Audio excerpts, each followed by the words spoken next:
Happy New Year, Bonne Année, et Feliz Año Nuevo. Welcome to Office Hours. If you are new here and you want to learn a little bit more about what we do, you can head over to officehours.global.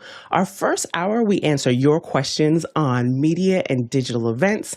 And our second hour is something we typically want to spend a little bit more time on. And today, we've got extra time to answer all of your amazing questions, those questions that you are putting in Mukana. So make sure that you upvote them and let us know what you want us to answer first, because the show is driven by you. And otherwise, you can also head over to askofficehours.global. That is available 24/7 to submit your questions. And speaking of questions, let's get this party started. All right, Liberty. The first one comes to us from Douglas Carmichael. And Douglas says, watching the Dubai New Year's Eve fireworks show, I was impressed by the projections. How would they map high-definition content onto an odd-shaped canvas? And what products could control that size of a show? And he's got a link there, so in case you want to see it. Go ahead, Alex. Yeah, there's quite a few products, that can do that. So this is what we call projection mapping, and that projection mapping is it can be either kind of straight on, where they actually get it, but on a large building, oftentimes it's basically corner pinned and mapped. So basically, the projector goes, and what you do is when you're pre-visualizing it, you have a model of that space, and you get your projector to where you're going to put it. And then you're projecting, and then you have to decide, what the viewing angle is, what people are going to look at. But you're going to basically pin it so that it stretches out correctly onto those things. And it's really popular in the Middle East and Europe. Less popular in the United States. You don't see it as much, but I've seen some pretty amazing, projections here. But a lot of it is taking into account the direction that the projector is, or many projectors. I mean, I think that the most I've seen for this is probably, there could be more, but I've seen 26 projectors that have been used for this, that are all not only mapped onto different parts of the buildings, but then sometimes some of them are overlapping for brightness. And then they're also, they have to be blended together. And sometimes they'll use architectural elements to blend those, but they can blend them across a smooth surface. It's probably, I was thinking about it when you asked the question, that it's probably a great second hour, for us to bring somebody in that does projection mapping, because it's a really, really interesting puzzle. Tlaloc probably knows a lot about it, because it's something that happens in theater a lot too. In the United States, I see it more in theater than I see it in exteriors. But we were meeting with a team, and the team that we work with in Berlin. That's all they do. Like they were doing something little for us, but that's generally their business, and it's really, really impressive. Courtney? Yeah, Alex covered most of it. You see a lot of it at Halloween too. A lot of people do this projection mapping on their houses and do little animated displays that, and Christmas, do their Christmas lights and Halloween lights with projection mapping. In LA, I don't think they have any fireworks downtown, but in downtown LA and Pershing Square, which is a big park right in the middle of downtown LA, they do a New Year's Eve celebration with a band and everything. And they projection map onto the old LA City Hall, which is that thing that appears at the beginning of Dragnet and a lot of old movies, which it converts it to a giant candle, and it counts down, and they do all sorts of projections over there, so you can look for videos of that. But it's done very commonly, and of course, Disneyland and the Disney parks has taken to projection mapping on the castle and changing the looks of the castle for their evening fireworks celebration. So you can look for images there for projection mapping, and they use a lot of very, very high-powered projectors and combine them to create those images. Of course, because you're projecting over something that's 20 stories tall, so. Takes a lot of money, a lot of practice, and it's difficult to set up because you can't do it during the day. You have to come the night before, set everything up and align everything and make sure it's all working. Thanks for that reminder too of, just people doing it on their houses during the holidays, because we see that a lot and Halloween as well. TJ? I'm just curious, Alex, maybe, or Courtney, how precise does the placement of the projector have to be? I was at the Vincent van Gogh exhibit, the interactive one that was a couple years ago, where there was like 20 different projectors.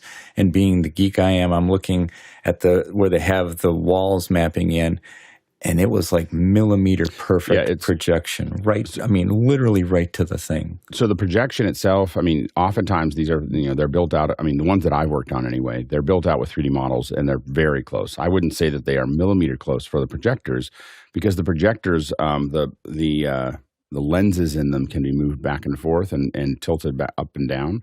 So what happens is that they are very close to where they need to be, and then there's a lot of calibration that happens on site. So they're making the pixel by pixel, and what you see a lot of times is you'll see they have a known grid, and that grid will come up, and they know where that grid needs to be, and so they're moving that around, and especially if they're blending over top of each other, they're matching those grids, and they get those down to the pixel. Like those grids disappear, and then they know that they're mapped on a smooth surface. They need to be mapped to the pixel. On more complex surfaces, again, they generally, what you see is a grid up there, so they know exactly what they're doing, and then they might still do some fine, but they can move it what feels like pixel by pixel. I don't know if it's actually pixel by pixel, but what definitely feels like pixel by pixel in the projector. The projector has to be close. It can only do a little bit of movement, but it does, and they model them out. And again, the ones that I've seen, they're probably within a couple, centimeters, of where they need to be. The projectors, they're pretty accurate about where they're going to put them, because for the larger ones, everything is 3D modeled, because they have to pre-visualize the space. So they might put it on the side of Parliament or something like that, and they have to have a 3D model of Parliament that's sitting in their office that they're projecting against and doing all the previs for, so that when they come out there, it works perfectly. Because as Courtney said, oftentimes it can happen multiple days before the event. So if you go to an event, it might be 3 or 4 nights before the event that you see these things that are being projected as they figure it out and make sure it's working. Chris? Yeah, a friend of mine does projection mapping up in your neighborhood there, Alex, and I literally just reached out to him, and he would be an interesting guy to come and talk about this stuff. Bruce Wheaton, Chroma Squid, super smart. That'd be great. Courtney? Great name, Chroma Squid. Yeah, you got to remember that they have to bend and warp the video to the different shapes that are not perpendicular to the projector. So that the lines come out straight, or it looks like it's, pasted on that building, even though it's coming from a single point source. And the other thing is they use pretty wide angle lenses, so the projectors have to be fairly close to the building, because they have to have a fairly good depth of field if what they're projecting on isn't all a single flat surface. If there's side pieces that they have to project onto from that single projector and warp the image, it has to maintain focus off a fairly great depth of field. So you usually use wider angle lenses, which makes it a little bit easier for that. Next question. Peter Belbin in Houston, Texas is up next. Considering buying a Lumantec ez-SHV Plus scaling SDI to HDMI converter. Any success or horror stories in regard to these converters? Go ahead, Courtney. I have not used that one. It looks fairly interesting. Yeah, there it is on Bill has it up. It's $199 at Amazon right now. I would be interested if it went the other way for scaling. And I looked at the specs, and it handles most standard resolution SDI signals and frame rates. I love the fact that it has a little monitor in it, which is, I'm sure, adds to its price, because normally you could get a SDI to HDMI converter that does a little bit of scaling for, about $100. So it's about $100 more expensive. So I haven't used it. Don't know whether it's reliable or not. Having that video monitor in there may add a little bit of reliability issue, and I'm not sure how you adjust it, how you choose your scaling output. If it's on that video monitor on a menu, is it a touch screen? It doesn't say. So maybe there's an app that goes with it. And Alex? Yeah, and just a reminder, for $100 more, you get a decimator, like, MDHX, and it just does all the things. It's got a lot of other bits and pieces to it. I think that if I was going to choose between the two, I'd probably still choose a decimator, because they're great. The big problem, and the decimators are just, I guess what I would say is that they are very bulletproof.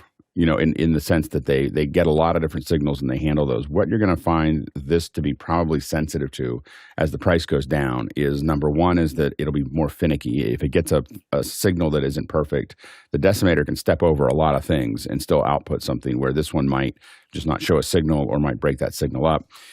Long runs, so the processors in the especially in the SDI input may not be as robust as the decimator, and so when you're trying to reclock something, or if something's going 150 feet, these little converters sometimes won't see a signal in the same way that the decimator might, and even the decimator sometimes on a long run will have trouble clocking a signal that is that, for instance, something like a FS2 would still see, so there's, but as you go down in price, it's the biggest problem is not so much they're going to break or something else. It's just that they're more sensitive to the signal than the higher priced ones.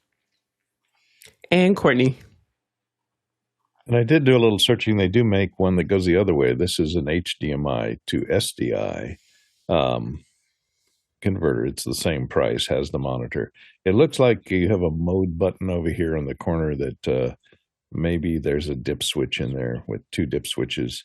It's hard to tell from their thing without reading the instructions. So they do make one that goes the other way for the same price. So that's interesting. That would be more interesting to me, to get to SDI from a computer or something like that, if it'll scale and get to the SDI size of your choice. And just coming in from Mukana, James says that we have almost 20 of these and they work great. So some other folks that have tested them out for themselves. Next question. Vic Hernandez is up next from Springfield, Missouri. Happy New Year. Do you have any creative ways of using professional equipment for personal use? Go ahead, Alex.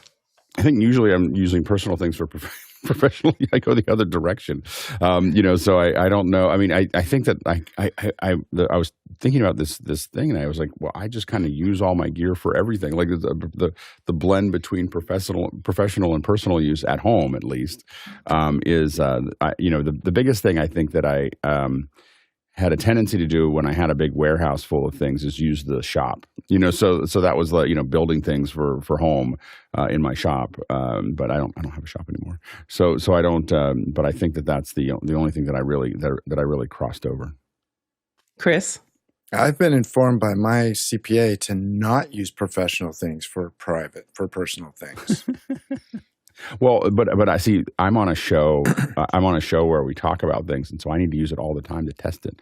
So this is the problem, because I'm on Mac break. So I have to test it for the show. So I'll tell my guy that in all aspects. If I was only an editor, I wouldn't do that. Of course, I would always use it for professional things. Thanks, Chris, for giving us another second hour topic for Monday, so that we make sure we bring out CPA this year. Courtney? Yeah, Mickey will get a big charge out of this one. I have used some professional gear for personal use, and the best one is my Fostex PD2 DAT recorder. It makes a great doorstop now that the company no longer can fix any kind of DAT machine. They make wonderful door stops because they're heavy. They've got a rubber coating on them, keeps the door from blowing closed. They're great things for that. Any kind of outdated video equipment makes great door stops. And Bill? I just think that the new way of working, the line between business and personal is so blurry for me, and has been for 40 years now. Stuff I bill for, yes, it's clearly professional. Things that I use on set, on location, when a corporation is paying me, yes, professional. But boy, that stuff gets, right now, 3 feet in front of me is a $200 C-stand that was bought years ago for that, but it's holding up the monitor I'm using for this. And this is a volunteer work kind of thing. So is that professional or is it personal? And where is the line between them? Half the time, I think that is getting blurrier and blurrier, particularly now that so many people are doing work from home kinds of stuff. You can make serious cases that, no, this is my profession, even though I'm doing it in a bedroom at home. And therefore, I have no problem with writing off as work-related expenses, the pad and pencil that I use sitting here when I'm narrating things. That's how I make my living in part. So there you go. The world's changed. Well, back to what Chris says, that is a tax part, like how much square footage of your home, because I've had to do that as well. But go ahead, Alex. I was going to say, I also oftentimes will argue that I need to test stuff all the time. So doing stuff personally allows me to test it. For instance, I did go shoot my kids when they were playing Little League. I might have taken 12K cameras out or a 12K camera out to shoot the kids, but it allowed me. It was the first time I'd had it, and so I was like, I got to figure out how to use this. I need something to shoot with it. So I went out and shot it. I will say that the rule now with my daughter, at least, is that I'm only allowed to bring my iPhone. She did not think it was funny that her dad showed up with like this giant camera and all these lenses just to shoot Little League. So now when I show up, I'm like, can I bring a big camera? And she's like, no, you can bring your iPhone. That's it. Like, that's hilarious. She was totally like, I'm embarrassed, Dad. You just bring it. You're like, doing the most, as they say these days. Yeah, too much. So. And coming in from the comments here, Mickey says, not creative, but I use my wireless mixers and mics and loudspeakers for family gatherings all the time. Roscoe says, I use, that sounds really good. Your family events must sound really good, Mickey. Hey, I will say, Liberty, doing lip sync night with lights and a smoke machine. Awesome. Just in case you're wondering, like winning. I have done that. Personal pyro. That's interesting. No, it's not pyro. It's just like the lights and the smoke machine. The smoke machine is kind of pyro. The problem is that the smoke machine that fills up the stage, if you do it in your house, it fills up the whole house in like a second. Like it turns on, it goes, blah, blah, blah, blah, and then you can't see anything, and you have to let it like kind of ease out a little bit. Hilarious. And one more from Roscoe saying, I use the TV studio to calibrate my kids' trebuchet. I'm missing trebuchet. Oh, trebuchet for science competition as it was raining outside. Chris, I was just going to say, Alex said, "What was your words, Alex? You said I like to argue that," and to which I will say, you're more than welcome to do that. But if you're not careful, that argument will have to be done in the middle of an audit. And I'm just going to say, I don't know about you. I've 4 decades in this business, knock on wood, never been audited. So that's my CPA's argument. He always goes, no, let's not do that. Yeah, but couldn't I? He goes, you might be able to, but let's not. But let's not. Next question. Next question comes to us from Paul Wallace in Cedar Creek, Texas. How do you implement the new button on the iPhone 15 to ask ChatGPT 4 questions? Alex? Oh, I read that as do you, and I was going to say no. So I don't know how to. You should be able to do a shortcut that would open up ChatGPT 4. So there's an app that is. I don't know how you would. So there's a ChatGPT 4 app, and you should be able to build a shortcut that would open that app. I don't know if you could get to a shortcut that would actually activate it to ask a question. I just don't know if the hooks are there for that. It's just not how and I have to admit, it's not how I use ChatGPT. So I think that's the problem. I use it very rarely on my phone. I could, but it generates so much text. I just usually when I'm using ChatGPT, I'm sitting here and I do it on a web page and I just open things up. So yeah, I haven't really played with the mobile version. I have the mobile version on my phone, and for party tricks in conversations I use it, but I've never used it for anything that I really care about on the phone. I've seen, and I'll look it up. I do not jealous moment here because my daughter and I went to the Apple store and did a bunch of like free workshops, and one of them was the photography one. And there's just so many cool things you could do with the iPhone 15. Hey. So one, I'm jealous of you, Paul. But you can do it. I've seen some videos go around, so I'll try to find one, Paul, and maybe put it in the Discord for you. But Alex, you were saying? I was just saying, my kids open things up on my phone and on the Apple TV. Like there's a whole menu on the Apple TV that I didn't know existed. My son was like, "Oh, just do this," and all this stuff started popping up. And so kids are useful to stay up with the things. They just know. It's like how exactly. My daughter will come along and, well, no, mommy, you just got to do this, and I'm like, and I'm the techie, right? I don't understand why we're talking here. Yeah, like they're like always like, I don't understand. You just do this, and I realized. I was that kid who just said, "Dad, give me the controller. I need you to stop doing this." And now my son is just like, "Hand me the controller." Right. It's just coming back to us. It's just coming back to us now. Bill? Well, I was going to say there's got to be speech to text API in your phone. So how tough would it be to create a shortcut that took spoken word input and in the Chat GPT thing translated it into textual commands? Yeah, it's got to be there, doesn't it? Yeah, but there's a new feature that you can, because I know when I remember this, because when I saw it, I was like, you know what, ChatGPT, we're not doing that. So I know that it's there, and I'll look for it and then put it in Discord. Next question. Chris Fenwick, Half Moon Bay, California, and here on the panel, I'm completely baffled, he says. Spent most of pre-show on this problem. I can't turn off the dumb Sonoma Reactions. That's iOS Sonoma. Make a V sign and things rain down on you. And no, Courtney, I'm not leaving the Mac. So can anybody help? Poor Chris. So yeah, all of these stupid things. Now look, it's not going to do it. Yeah, there we go. All of these, and there's this one. It's going to rain. So here's the thing. I can turn it off in the camera, the webcam. I can turn it off in OBS, and I know I'm not supposed to use OBS. Sue me. But it still seeps through, and I can't figure it out. And if anybody out there, you're not asking me a question. I'm asking you a question. If any of the smart people out there know how to do that, please help me, because this is just dumb. Right, there we go. Yeah, it's just stupid. So when you go into FaceTime, I'm sorry I didn't raise my hand, but when you go into FaceTime, is that where can you turn the reaction off there? I think it turns off all the way. So here, no, you would think so. You would think so. And I'll show you, let me show you just a little bit behind the kimono. I have to hide one window, otherwise I get in trouble. I'm going to go to this screen, and you come up here and you got this little guy. And when you click on this little guy, it gives you all kinds of places where you can turn it off. So here's my InstaLink 360 camera, and here's reactions. And there's reactions on, and there's reactions off. Right. On and off. And then if I go to OBS, so you just don't want to have to do it for every camera. No, I don't. Hey, I will click 35 different things if that's what it means to turn it off. But guess what? I've clicked everything, and it still works.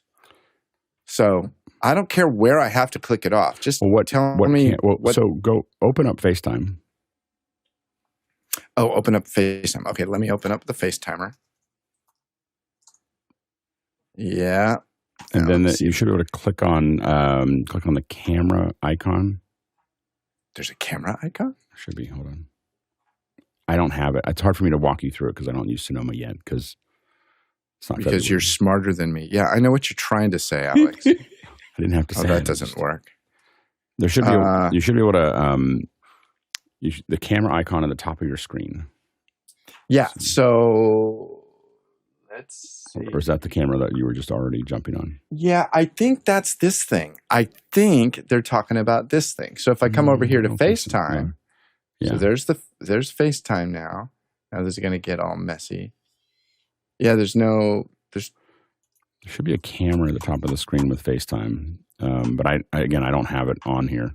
I understand. I will agree with you. They're super annoying. Like I don't. Yeah, and more than that, it's embarrassing. Yeah. Go ahead, Courtney. You just didn't listen closely enough during the Apple demos. Remember Steve Jobs' mantra, it just works. They left off the last half of that mantra. Always. Whether you wanted to or not. Well, there are a couple suggestions coming in from the chat. So Craig says system services in the control center, there should be an option system-wide. So potentially trying that. JJ, go ahead. Let me show you something about that, because we played this game earlier. So this is the thing for control center, right? Watch this. Click what? Click what? Click what? Click what? Like I can't even click on the control center.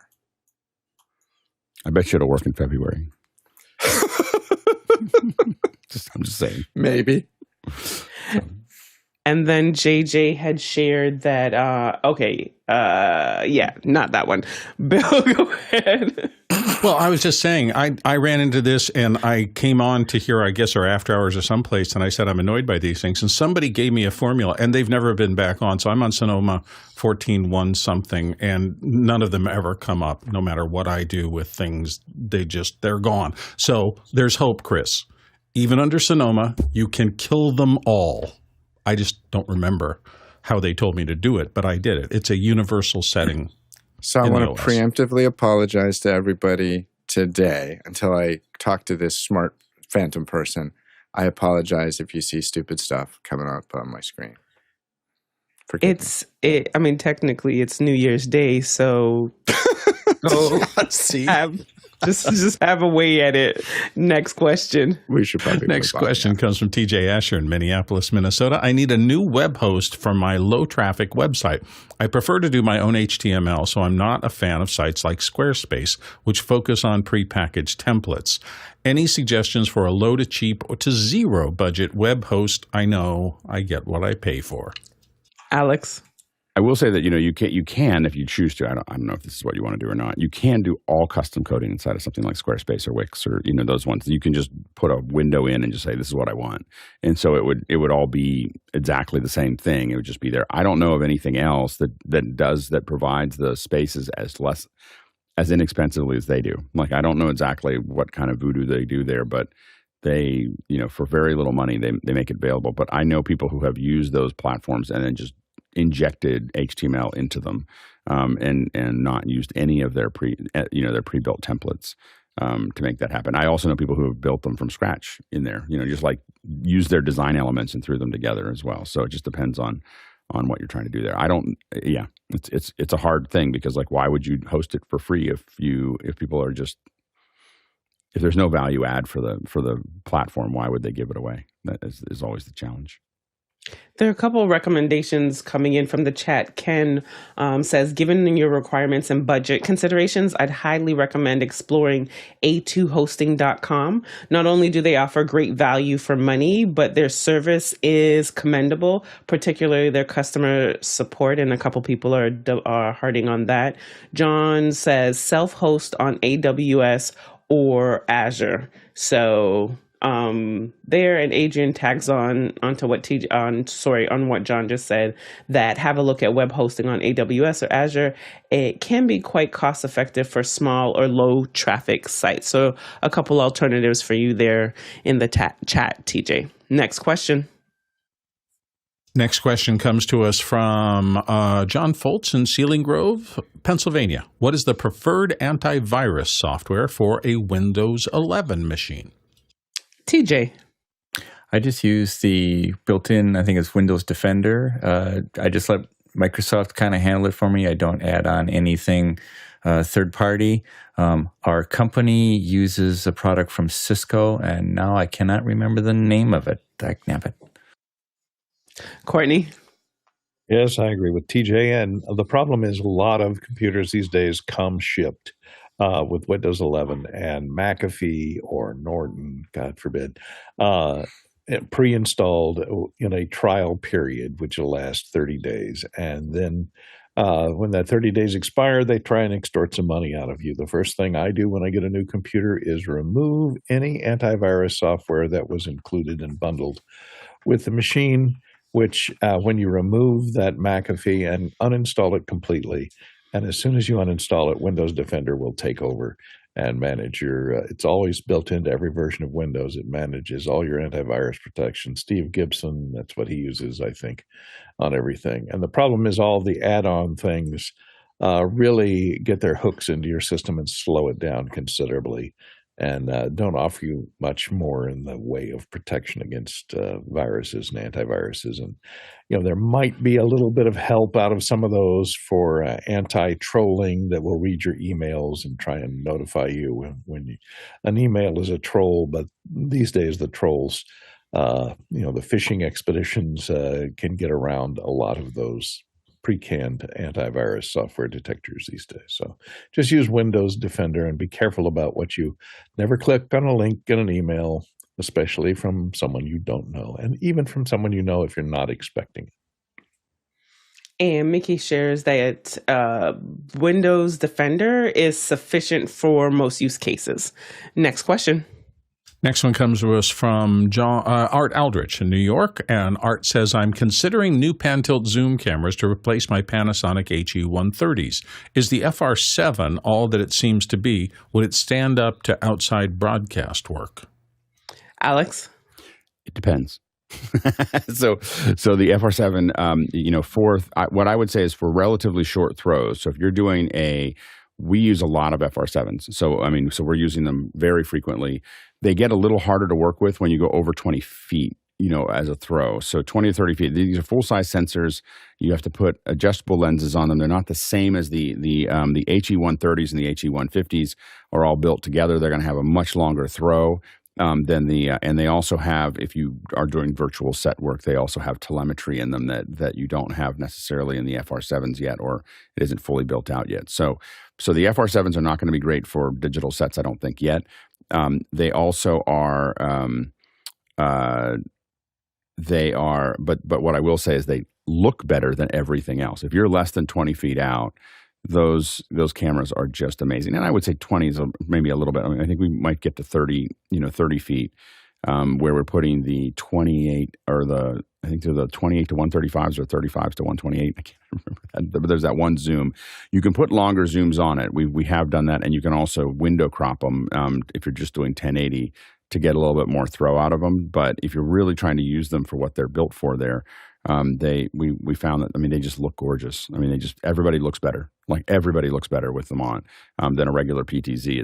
It's dramatically better in my opinion. But for a set, as far as outdoor, I don't think that they'd be any less sensitive to weather than the 130s. I don't think the 130s are necessarily outdoor cameras. So if you give them regular care, I think they'd probably be fine. I wouldn't leave them out in the sun, but I wouldn't leave 130s out in the sun either. Next question. Or rain. Definitely not rain. The next one comes from Matthew LeCount in Oakland, California. Thoughts on methods for live streaming a multi-day event to one location, the client website, rather than to YouTube, with a link for each event or day? Go ahead, Alex. Yeah, so generally the easiest one for you to turn on is Vimeo. Vimeo is going to have the tools that you need and the player and so on and so forth. As soon as you go past that, in my opinion, you start to really need to know what you're doing. So you really have to start building that out. We use, for instance, for 090, we're using Akamai. So if someone hires us to do it, but we're an Akamai, we pay a yearly rental for Akamai, and we have the Akamai player, and we can put the Akamai into it. But there's also you can do that delivery through AWS as well. But that's really going to be some setup. Like you are now setting things up. Whereas Vimeo is going to be probably the least amount of lift for you to get an embeddable player and just drop it into your system. So that's what I would kind of consider there. Next question. Ian Alford coming to us from London this morning, or whatever time it is there. Happy New Year, everyone. How did you all you production professionals celebrate last night? Alex? Well, I mean, mostly just we mostly just built a fire outside and cooked sausages and s'mores. That's kind of the thing. I celebrate New Year's in New York from LA, which is amazing, or from San Francisco, which is amazing because then it's done at 9. So we do the toast and everything else. We're like, the new year has entered the country. So as far as I'm concerned, it's done. I don't have to stay up until midnight. So there's a lot of people that sent me Happy New Year's right at midnight. I was asleep. I was gone. I was like, I'm not staying up for that. So and I haven't stayed up for midnight for a long time. So I did shoot some excellent of the fire. I shot some excellent ProRes footage. HQ ProRes footage of the fire, which I thought turned out quite nicely. I'm kind of still stunned. I've been shooting that fire while I've lived here. Every New Year's we do the same thing, and you get to see the different cameras shooting the same fire. And wow, the last two cameras have jumped dramatically as far as the quality of the video. Have you done a compilation yet? I could just see that being go back like, and look at it. Yeah, like here the fire test between cameras, but it looked. I mean, stunningly good last night. So it's really good. Awesome. What did you do, Courtney? I like Alex. Like to watch CNN and listen to Anderson Cooper giggle like a little girl when he gets drunk. It is really amazing. And watch the celebration in New York. Go to bed early so we can get up early and avoid a little alcohol. Avoid that so we can get out of bed this morning to answer your questions. That was a good call. So I think I've now officially crossed over to the, you know what, when I wake up, it'll be New Year's. So I don't need to be there at midnight to greet you in New Year's. And so we just there's this video I saw on Instagram. I've been wanting to make it for a long time where you take cookie dough and you have I'll find the link and put it in the chat, but you put your cupcake pan upside down and you put the cookie dough so that it makes like a cup for your ice cream. So we made those last night, had our ice cream. I fell asleep to whatever movie my daughter decided to watch, and I woke up refreshed this morning, and it feels so good. And just coming in from the chat, John says that he celebrated last night or rang in the new year by relaxing. So happy to no longer be producing New Year's Eve parties. Adrian studied the inside of his eyeballs, aka sleep. And then Mickey said, by working. So again, to our producers, it's a great opportunity for you to go ahead and submit any of the questions that you have. And I actually need to make a correction because our second hour, we'll be talking about business trends. So that's social, marketing, AI, actually business operations, and some of the trends that we see coming down in 2024. So get those questions ready for our panel and, of course, for you to discuss in the chat. Next question. Next question comes to us from Paul Wallace in Cedar Creek, Texas. How do you rank the current crop of CPUs for Windows 11 compatibility? Courtney. Well, I think they're great for Windows. Windows 11, Microsoft does a pretty good job of getting compatibility up. What you do have to worry about is your drivers. If you have the 14th gen, I think they're just coming out now for the desktops. 13th gen is okay. It should be safe to use now on just about everything. It does these newer chips after the 13th gen have the neural net processors built in, and they also all have separate encoding and decoding, and have for quite a while, of H.264, H.265 in hardware. So regardless of whether or not you're using the onboard video chip of their desktop and laptop processors, you can get HEVC and AV1 and VP1. AV1 decode, only the 14th gen, I think, on the desktop machines will have AV1 encode and decode in hardware.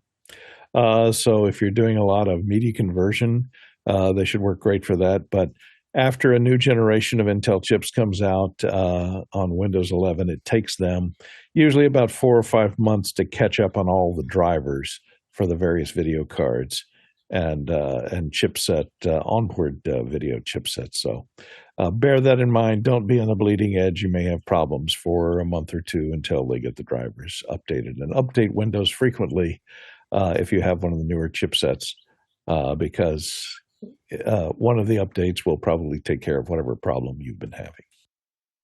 Next question. Next one comes from Craig Kadoki in Toronto, Canada. To follow up from an earlier question, for those on the panel who hire crews, what personal gear the crew member might bring is not acceptable in production because it should be company or rental gear? TJ. Unless I'm hiring you for a specific piece of equipment that you own or are a specialist in and are bringing to the show or whatever, let's say, hiring you as a second photographer for a wedding, you are bringing your camera because I'm hiring you to operate your camera that you know well.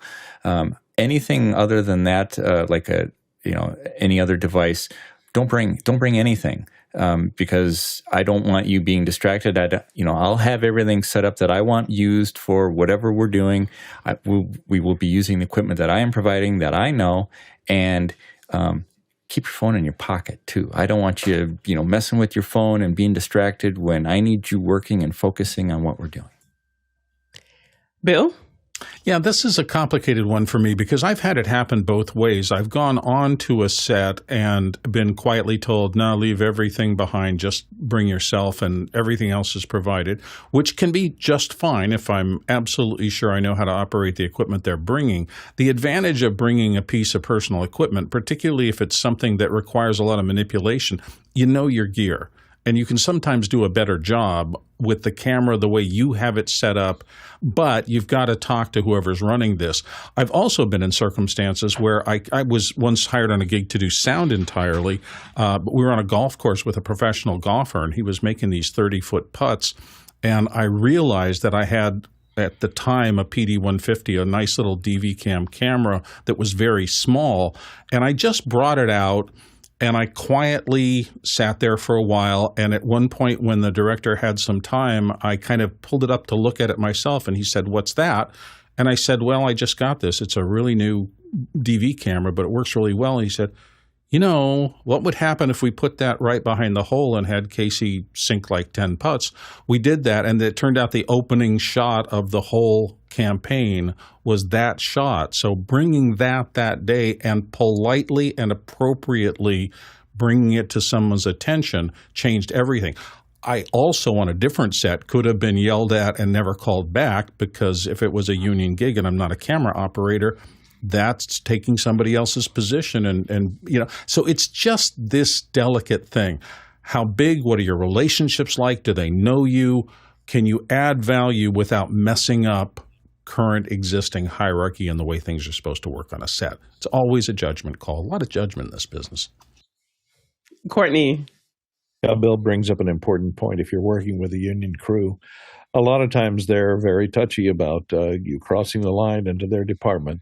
So even if you bring a camera and you know how to operate it, you might have to have a union camera operator stand beside you and pretend to operate that camera so that you don't step on any toes. But I find also another problem in bringing your own equipment. Usually they tell you just show up with any personal tools, a hammer, a pair of pliers, a T-wrench, etc., that you need to do your job.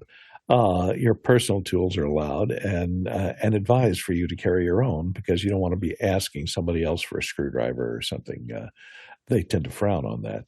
Also, if there's any power distribution, if you bring extension cords a lot of times onto a professional set, you will be shamed off the set. And they do not want you plugging anything that they don't know the source of into electrical distribution. So even if you have that great 100-foot extension cord that you got at Home Depot, they will usually unplug it for you when you least expect it to move a junction box somewhere else. So be careful about electrical extension. A lot of this also has to do with insurance. If their insurance will cover the equipment provided by their supplier and not third-party things that are plugged into their equipment, can create problems and eliminate their insurance coverage. So bear that in mind as well. So yeah, just echo a lot of what has been said, that we tell them exactly what is needed for the job, because anything else we provide. But I really want to reinforce what was shared of not being on your phone. That is the jewel, that if it has nothing to do with the project, unless we are in a group chat, because that's how we're communicating, to not be on your phone. That would be the number one thing I would say, is just people who spend too much time, and then you just probably won't be back the next time. Next question. Next one from Ian Alford in London. What are your professional resolutions for 2024? Courtney. Well, I'm sticking with 1080p as my professional resolution for 2024, even though a lot of people in streaming are talking 4K. I think 1080p is going to hang in there. And Bill? I have absolutely none for the stuff I've been doing for the last 40 years, but I have an entire list for my new little adventure in audiobook narration, because I'm just so fascinated with it. So I've got about 8 goals for this year in that area. And I have to say, it's really interesting to have something new that I don't have the same level of expertise at, to challenge myself and learn to get better at something. I did a lot of that in my 20s and even 30s, but I haven't done as much since I really settled into my career and got my chops up in my regular business. But now to go back to being a learner as opposed to the person who had to know how to do everything has been really kind of exciting and refreshing to me. That's been fun. What about you, TJ? I plan on getting my website dragged into the 21st century. It was designed for like something that sits around 1998, I think, and it's time to get it to be more reactive on mobile devices and whatnot. Next question. Next one comes to us from Zach Jeffers in the Pacific Northwest. SMB on macOS, and maybe with a combination of Finder as well, is quite frankly horrible. Currently using a Synology NAS over 1 gigabit Ethernet, is there a more robust setup than SMB that allows for large content pools in NASs without all the quirks? Alex? I guess my question is, what are you using it for? And I think people might be able to jump in the comments if they have some. We just don't use SMB. So I think that the problem is on a Mac, a lot of people don't, use those things. And so I think that the question is that I think that some people do use it, and I think they'd have to tell us what they use it for. But I will admit that I agree with you that it is difficult to work with a lot of times on the Mac, and as a result, we haven't used it heavily. But I have to. Yeah, I think that we probably have some other people on the thing that are using it for larger things that may have a reason for that access. Next question. Paul Wallace in Cedar Creek, Texas. How do you dual boot Windows 10 and 11 on a PC that almost meets the minimum requirements for CPU compatibility? Okay, Courtney. I'm not sure the specifics, but there's a lot of videos online that show you how, if you have a PC that doesn't pass the Windows 11 compatibility test, there's ways around the compatibility test. I know Paul Thurrott has done some stuff on his Thurrott.com website on how to do this, so you can take a look there. And of course, to dual boot, you may want to run Parallels or something and run it in a virtual window. That might be a way to do it as a virtual machine rather than to dual boot it with a bootloader that lets you switch between 10 and 11. I would just go on to 11 if you can get your machine to run it, unless there's something that will not, some piece of software that you have that runs under Windows 10 and for some reason won't run under Windows 11. I haven't run into that piece of software yet, and all my machines I've upgraded to 11, which seem to be running fine. Next question. Jeff Veely in Henderson, Texas is up next, and Jeff says, I have two ISPs, 5G and 2.4 is split. My Mac likes to switch automatically. Devices communicate via 2.4 and often don't trigger. What's the best way to manage all of this? Go ahead, Alex. Yeah, I assume when you say ISPs, you're talking about APs, your access points, and some are 2.4 and some are 5.0. Number one is name them so that you know which ones are which if you're controlling these APs. And number two is you can forget one of the networks. So you can forget the 2.4, or you can say you can turn off auto join for one of them. So it's auto joining the other one and not, and that's in your Wi-Fi settings. And so what I would do is make sure to name them so you know which one you're on. Sometimes people don't do that. And then the second thing is to just either forget one that you don't want to use, or just turn off the auto join for the one you don't want to use and leave auto join on for the one that you do want to use. And then it'll always jump to that one unless you define it differently. Courtney.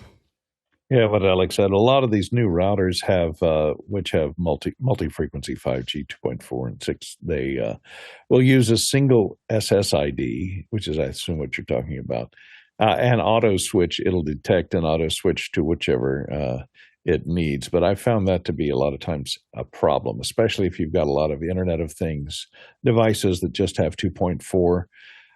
It somehow won't switch. It'll grab that. It'll switch it automatically to 5, and then the thing won't communicate. It won't handshake.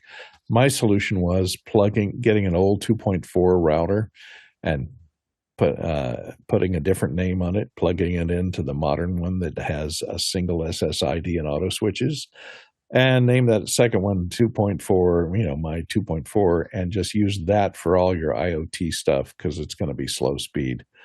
Anyway, they don't have to have the super high-speed internet connection, and the 2.4 goes further through walls, etc. So that's what I do. I had a situation where I could not get stuff to log into to do the setup because the router was automatically switching to 5G, and the thing I was trying to set up only understood 2.4. And so in order to get it to work, I had to actually move the thing out of the range of the 5G so that only the 2.4 would hit it. That gets crazy too. So my solution was just to plug in an old router that's 2.4 gigahertz only, give it its unique SSID, and make sure all your IoT things are linked to that router and not the other SSID.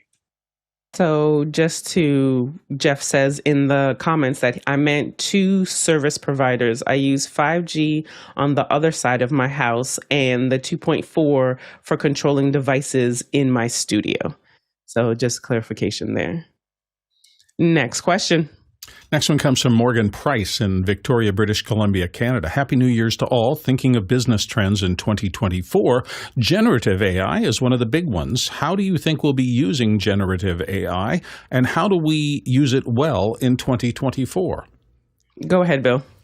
Well, I have to say I've been a little frustrated because I thought when I first started playing with it that I would be able to use it for things like storyboarding and idea generation, and I think there's ways to do it, but I have been pretty consistently frustrated because you generate some kind of character or look or thing and you go, that's great, now let me put that into a series of images, and so far I haven't been successful in getting recursive changes as part of the generative system. And I don't know whether it's the fact that I just don't have enough time to work on prompts more deeply, or whether there's something about the fact that it is kind of imagining in its own way, and it's not the way I want it to imagine what's next. And I'm also thinking, am I going to stop working really hard to generate the images I want? And I started thinking about that after the Comic-Con experience this year, where I thought, with some photos like this, I was getting pretty good at making photos rather than taking photos. I mean, it took a lot of work to set up this shot. And will I go to do that if I can just say, give me a picture of Queen Amidala in a cool setting, and it does that, but I don't have as much control over that. So to me, it's that confluence between the desire to create something and accepting what the computer generative world creates for me and adapting to that. And I don't think I'm anywhere close to good enough at the AI stuff to have it try to replace what I can do with my brain and my camera and going out in the world and doing stuff. It's just how I'm feeling about it at this point. Maybe I'll change.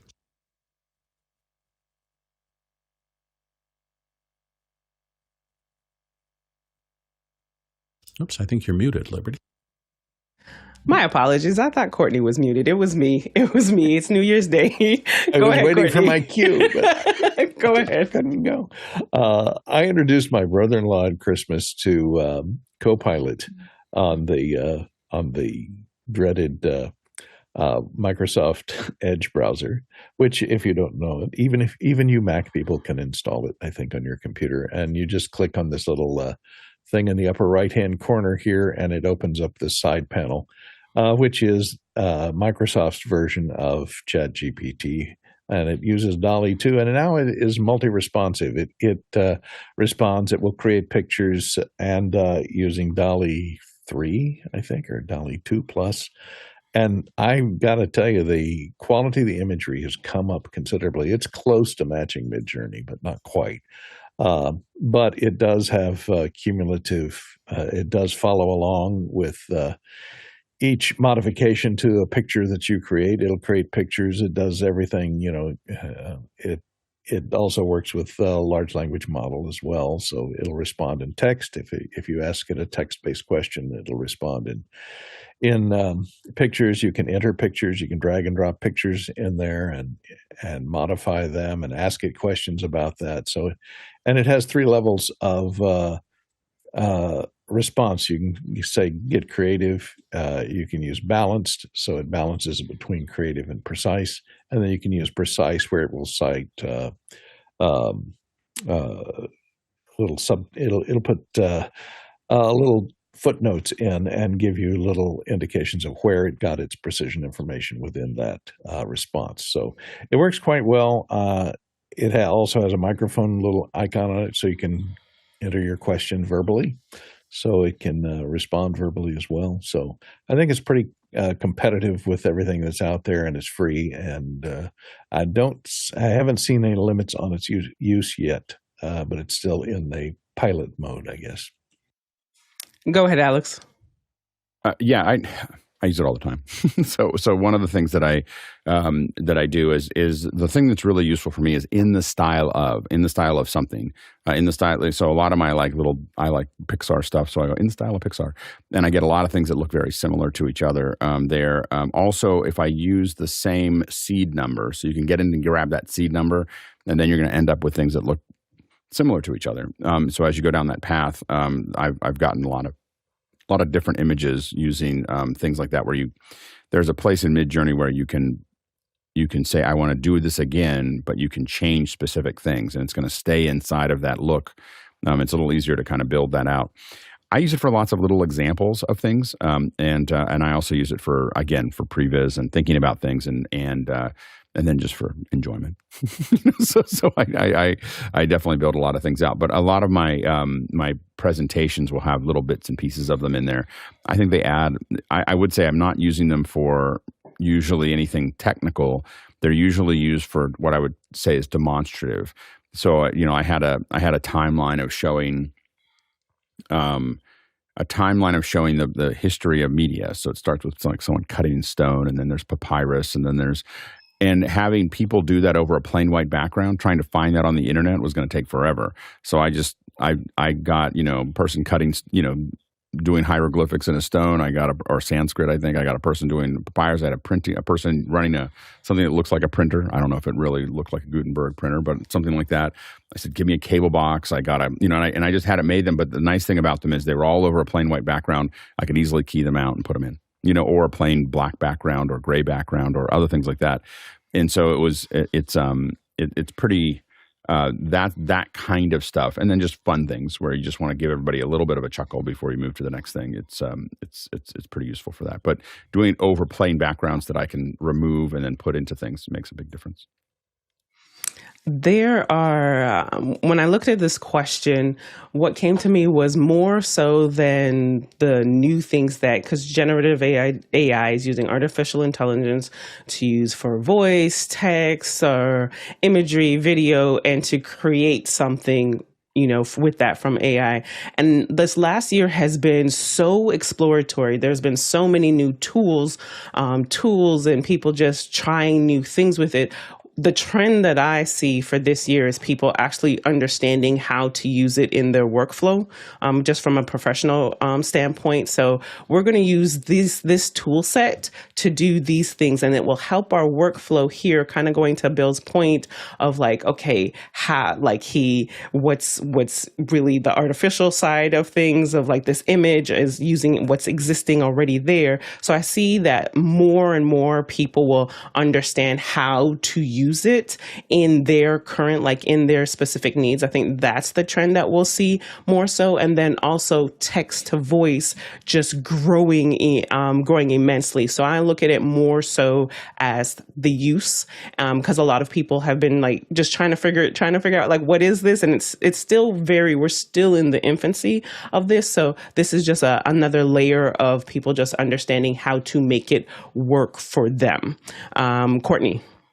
Yeah, I was just going to share that during the time I had Copilot say, in the style of Frederick Remington, draw me a picture of some cowboys herding cats. So that's what it came up with. Next question. So you can use it to illustrate all of your business presentations. Next question. Jeff Veely in Henderson, Texas. It seems that the panel prefers the SHURE MV7 to the RODE PodMic USB. Any reasons why? Go ahead, Alex. I think because when I standardized, I think I standardized on an MV7 before the PodMic existed. So I think that I didn't even look at it. When I saw your link, I was like, I got to test that mic. So we'll test it. It looks like a good mic. I have some complaints about the MV7, which is that it's still on a micro USB, and it's fragile, and so I actually don't like that much. It's also a little bulky.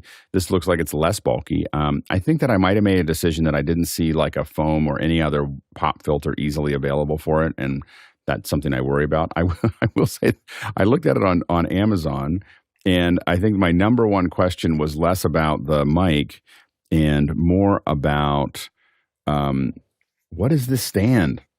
Like, who makes that stand? Like, they don't list it anywhere. They just show it in all their PR stuff. I'm wondering if RODE makes the stand, but the stand looks, that's the kind of stand that it looks like it folds up on itself, and it all kind of comes into something that's relatively, and we send stands out.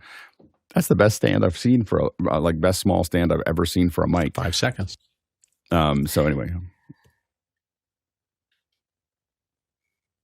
Welcome back to our second hour. We almost hit that one. That was pretty smooth. And we'll be continuing with our Q&A. So if you happen to have some business trends questions that you have, this is the time, because we are just answering your general questions. So go ahead and put those in Mukana. You can also use askofficehours.global to submit your questions and let us know the ones that you want us to prioritize as we respond to them. Let's get back into it, Bill. Our next question comes from Pedro Gonzalez in Oklahoma City, Oklahoma. Glad we made it to another year. Looking forward to 50,000 subscribers. Alex, what can we look forward to in the next few months? Go ahead, Alex. Yeah. So, what you're going to start to see is us start to kind of expand what we're doing. We'll probably streamline a couple things. So right now we're probably going to stop streaming to the quiet theater or whatever in after hours. We're going to stop doing a couple other things, mostly so we can streamline our pipeline, because and I think I became more sensitive to it when we started doing Sunday. Anyway, so with a separate pipeline. And so we're going to really focus around the pre-show and stuff like that. We do want to make available. We'll probably do that through the radio app. You'll see the radio app probably get released in the next month or so. And so that'll be something that I think a lot of people will be interested in. But in addition to that, you'll see us start to stream across multiple YouTube channels first. That'll be our first test of that. We've actually been testing that for a while. So we have that ready to go. And that's going to, expose folks that have been interested in other things, at least that I've been working on for a while. We have as you saw last week, we have a lot of plans for our formats. So we'll see how that goes and see. We're pretty excited about the folks that we have potentially coming on the show over the next year to do that. You're going to see us also expand to other platforms. And so we'll be streaming to a couple different platforms and so on, to make that happen. So, those are the kind of things, but you'll see us probably be more assertive about promoting what we're doing. I think that, some folks have been working on shorts. We got to figure out a couple things about the shorts to make them work. But I think that you'll see a variety of different experiments, a lot more VOD this year. So the VODs, like the stuff that Chris and I experimented with a little bit in the fall, definitely impacted subscriber numbers. And so we're probably going to get a little bit more focused on that. And you'll see us kind of work on building that up. So, a lot of those types of things are going to be the things that we look at, but we are going to definitely be sensitive to things that will grow the number of people watching. What we don't want to do is kind of lose what we have. So we're probably going to, we're going to try to grow. We're not trying to target 500,000, which some people do. Some people can grow from 0 to 500,000 in a year. We're not trying to do that. 50,000 is a nice growth. It would be really good. So we're going to stick with that. But we are going to take it's just being a little bit more assertive about growing and not almost ignoring it or even making it hard. So that's the part that we're probably going to take away. One thing to know, if you're watching this, if you haven't gone to Discord or you're getting the emails and you haven't joined Discord, joining Discord as we start to expand will actually become harder. So it'll become, we want to be careful. We want to be growing the number of people watching the show, but we're going to make it, in the old days, we made you show up at certain times and do things, and there's a little bit of a hoop to jump. We may increase that again, because as we grow the number of viewers, what we don't want to do is start to have the Discord discussions, kind of unwrap a little bit. So those are the things. And we're also going to probably be a lot more assertive about what we do in after hours, mostly because we'll have more people coming in. So they'll probably be harder to get in, and we need to make sure that it's managed in a different way. So you'll see some changes in after hours as we figure that out, because we're preparing for a lot more people. So and hopefully that'll happen. So those channels that you said, not just like the social ones that that'll go out for promotion or just getting that new audience, but some of those other YouTube channels, what's the what kind of channels? I guess I'm so there's the old processing Alex that. Lindsay channel, which is where we had office hours but previously, and I think there was some conversion over, but I think there's actually more subscribers in the two other channels. So the Alex Lindsay channel has more subscribers than we have right now, and that was all built up during COVID because we were doing all these all these shows there. So I just want to make sure that people follow. The first thing we're going to do is just make sure people who follow me or the show know that we're here. So the first step is to do that.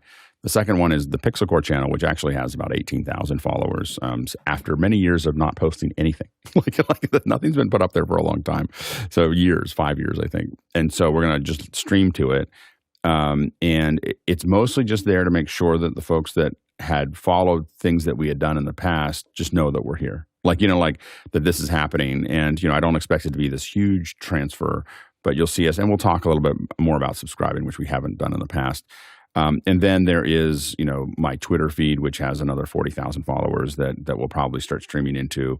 We'll start streaming, a couple different places like that. There's a couple Facebook groups and pages that we're looking at as well. So a lot of those things will start to turn on as we kind of work on that. It may not be every day, but it'll be certain numbers of days or specials that we put on those things so that it'll start out as every day, but eventually we'll stop doing that. I don't need to stream it to everything all the time, but we're really looking at just making sure that the people who know what I do, and maybe some other people here that are connected, just know that we're here. That's all we're trying to do, and we're not trying to do anything. We're not going to do anything that's heavy, like how do you get more subscribers for free, or how do you do this, or we're not trying to set anything up. We're just simply trying to make sure that people know that we're around, and so you'll see us do more of that type of thing. Yeah, I just my brain automatically went to okay, so all these draw the funnel, what that looks like in the management, because that's also going to be another important part of it, is now having those channels and just managing how people the support. Yeah, there's for instance, there'll probably be, and I keep on saying Twitter, but an X feed that just lets people know what we're doing today. We don't do that right now, and same thing, on other platforms, just to make sure. There'll probably be some. I haven't figured out where to put some stuff for Instagram, but we may put some stuff on Instagram. We may stream to Instagram. The reason I'm interested in Instagram now is simply because they finally opened up RTMP. It was kind of dead to me until a couple weeks ago. And so I think the last time I posted was 3 or 4 years ago. So I'm probably going to do more on Instagram, and then but we'll probably stream to Instagram as well. Probably to my account first, and then, which doesn't, is much smaller following. I think there's only a couple thousand people on Instagram. So that'll be, but we'll kind of use these as opportunities, and you'll see us do more short streams that are just little fun things as well. So as we kind of work on things a little bit more behind the scenes, so we're going to get creative much more this next year than we have been in the past. So stay tuned for that. Big things for 2024. Yeah. Next question. Zach Jeffers comes to us out of the Pacific Northwest on a QR code question. I had a random ask for recording a day-long 360 video, not time-lapse, but 360 video for documentation and insurance purposes. Are any of the consumer 360 cameras capable of being plugged into power and an external drive for a 12-hour record? Go ahead, Courtney. I'm not sure if the Insta360 or solution like that would be able to work for you. A lot of those use internal RAM and as well as an internal battery. If it's just for security purposes, you might look into the security camera area. I can't believe the prices on some of this stuff. Here's a 360, a 2-pack of 360 cameras for just $28. Can't imagine that's any good. But it does stream over, it screws into a light bulb, so there's your power problem solved. And so if you have any light fixture with a nearby in the area, just screw one of those in and capture it. It goes over Wi-Fi, so its video will be coming in over Wi-Fi 2.4 or 5 gigahertz. And then you could have a phone or some other device that does have removable recording and external power to be able to record the output of that camera for 24 hours. The problem you're going to run into is file size, 360. If you get a warped image, something that stitches together two 360-degree cameras into a single file, that you have to have proprietary software to unstitch it and straighten it back, flatten it back out to an image that you want to see. So there's that problem. And recording has to do with file size limitations when you want to move that file off to something else, and could get very big in 24 hours. So it'll probably have to divide the files up into sequentially numbered files every 30 minutes or something, or every hour, so that you have a collection of files for the day. Because one long recording of 24 hours will probably be too big to move anywhere off of your removable media. And Alex? Yeah, so I believe that if you have an HDMI recorder that records in 4K, I believe that you can get this done with a Theta. So the Theta Z1, there's a couple of smaller ones as well. They have an HDMI out. The HDMI out of the Theta will do a Mercator projection that is all done. It's two chip, or one chip and two lenses. And so it's all synced up. You only have one area. If the camera moves a lot, it shakes or moves a lot, it is a rolling shutter, and so you might see edges along that one equator, the vertical equator. But the outside of that, I've used a lot of Thetas, and they work great. I haven't used the HDMI out as much, but you should be able to plug that HDMI into there's a USB-C, I believe, on some of these, and an HDMI. So you should be able to power it with a USB-C and then plug HDMI in. It's going to be this unwrapped version, kind of what we call a Mercator projection of it, unwrapped out, that is going to show up on your 4K recorder.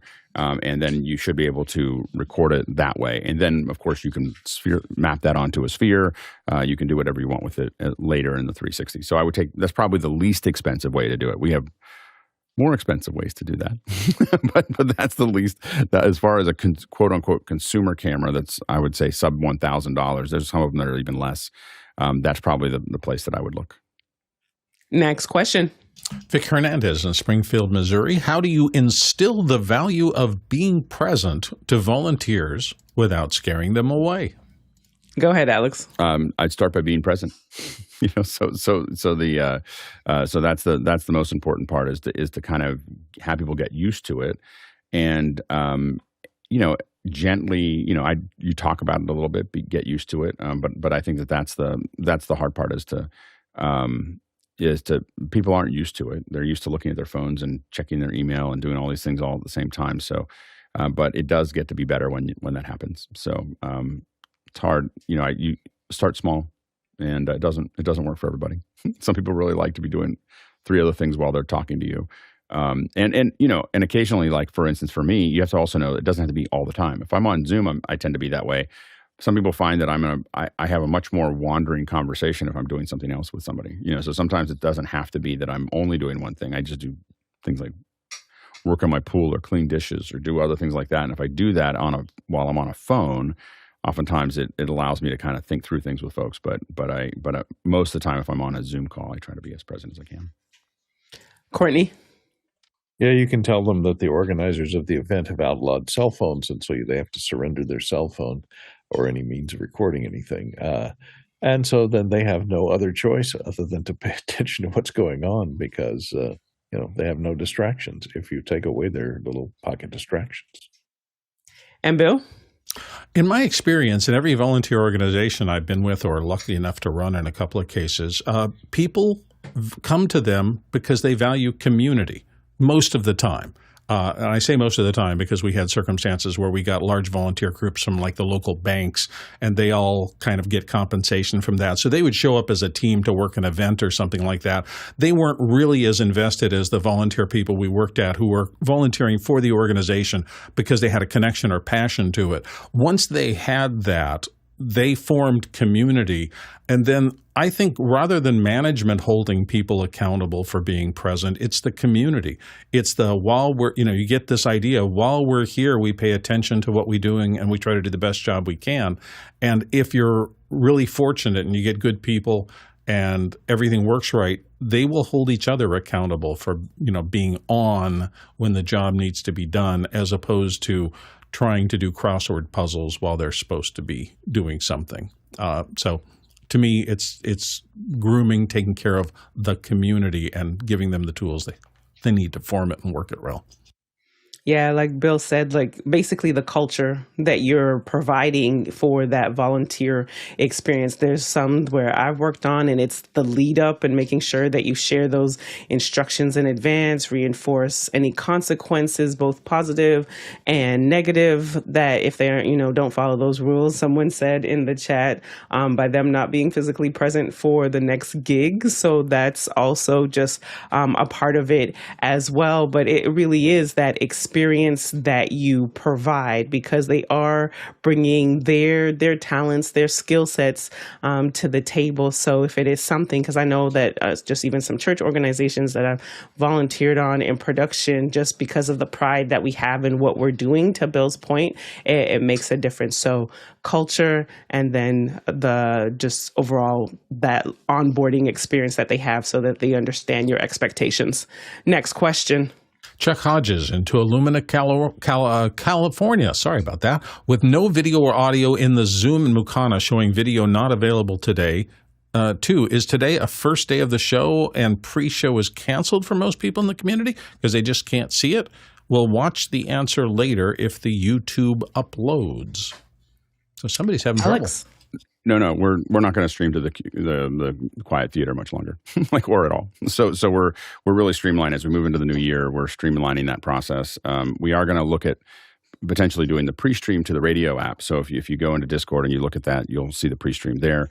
But we're kind of tucking back a lot of the things there as far as just the number of variables that we have roaming around there. So anyway, it's a new year, and we're getting ready to kind of expand and move forward. And so that's a thing that we decided to shave off a little bit. So you're probably not going to see it in after hours, but you will see it in the radio app. So definitely the beta is inside of Discord, and it will be public within the next month. But if you're in Discord, look for it at the top, and it should also be in Mukana, the web page. If you go to the web page, you should be able to hear the audio. There's a little button up there that you can hit to listen to it there. So if you want to see the pre-show, the regular show is on YouTube, and because we're centralizing around YouTube, we've decided to cut the cost to you for watching the YouTube channel in half. It's going to be half of zero. Wow. So yeah, call me crazy, but I decided to just cut the YouTube stream cost to the viewers in half. So Courtney? Sub-zero. I was just going to point out the show is still in the full screen Mukana webpage once the show starts, but not the pre-show. That's the only difference. Yeah, so you can watch the whole show over there, but just not before. Yeah, pre-show. And again, the pre-show should be in the. We'll make sure that it is, but it should be in the radio app, so you should be able to hear it there. Next question. Robert Sababity in Poland, 2020-21 were years of online events with poor quality. 2022 to 2023 were years of hybrid meetings. My pipeline for 2024 seems to be building up with high-quality online events with tech support at the speakers' multi-locations. Comments? Alex? A lot of us are talking to a lot of people about that. I think it's starting to build up where people are starting to realize that I think the funny thing is that people want to go back to physical events, but as soon as they go back to physical events, they're realizing that their reach is so much smaller than it was when they were doing the virtual events.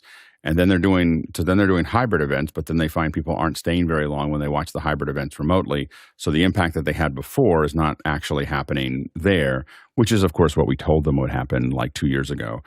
So anyway, is that when you put one camera, you say, I'm going to do a hybrid event, and you put one camera in the back, it turns out your average view time is very low, and you don't have the same impact that you had when you were doing fully virtual. So, we're going to be talking a lot about that this next month and as we move forward of really how to design these events so that now I think that there is a reason people want to say, well, I want to get together and talk to people. And that's absolutely something that we should be paying attention to. And what we're looking at doing there is really this. We're going to be doing one for Silicon Valley Video on the 23rd of January. A bunch of us are all from all over the world are going to be in a panel, but none of us are going to be on stage. So there's 500 people in a room.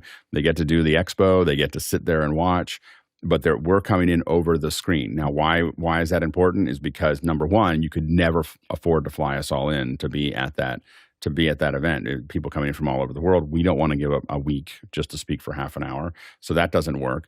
And then finally, we could reproduce the get-together that's happening in Silicon Valley in Cape Town and London and New York, and it would all look exactly the same. And so the result is that we're able to sync everybody's experience together. In fact, there's places that might be better than what we're going to see there.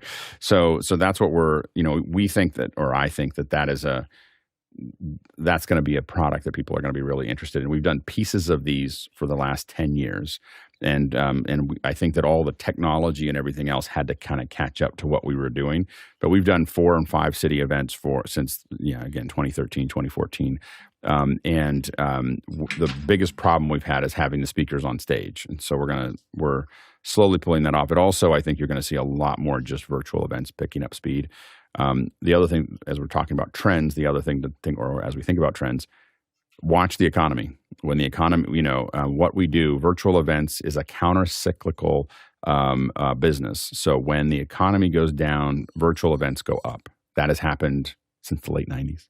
So basically it's very predictable. So if you see people start talking about a downturn in any way, shape, or form, whether it's China or the United States or Europe or whatever, just keep your eye on that, because that usually means your set is coming in.